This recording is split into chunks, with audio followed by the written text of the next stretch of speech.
गुहागर पंचायत समितीतील बांधकाम विभागाच्या उपअभियंत्याला लाच स्वीकारताना अँटी करप्शन ब्युरो एसीबीनं रत्नागिरी युनिटनं रंगेहात पकडल्यानं गुहागर तालुक्यात खळबळ उडाली आहे।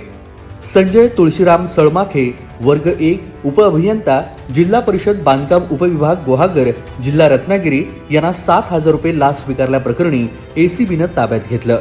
तक्रारदार हे एका बांधकाम ठेकेदाराकडे सुपरवायझर म्हणून कार्यरत असून त्यांचा बांधकाम देयकांचं काम प्रलंबित होतं।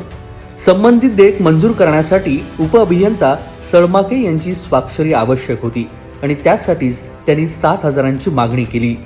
तक्रारदार 16 डिसेंबर 2025 रोजी सळमाके यांच्या कार्यालयात गेले असता देयकावर स्वाक्षरी आणि कामाचे फोटो मंजूर करण्यासाठी 7,000 रुपयांची लाच मागण्यात आली होती आणि याच मागणीनुसार 16 डिसेंबर 2025 रोजी सळमाके यांनी आपल्या दालनात तक्रारदाराकडून 7,000 रुपये स्वीकारताना एसीबीच्या पथकानं त्यांना रंगेहात पकडलं।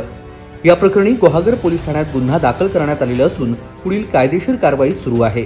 या घटनेमुळे मात्र गुहागरमध्ये मोठी चर्चा सुरू झाली आहे।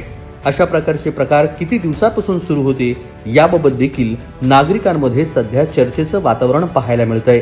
सळमाके यांनी याआधी किती जणांकडून पैसे घेतलेले आहेत, असे किती व्यवहार झालेले आहेत याबाबतचा तपास सध्या सविस्तर सुरू आहे।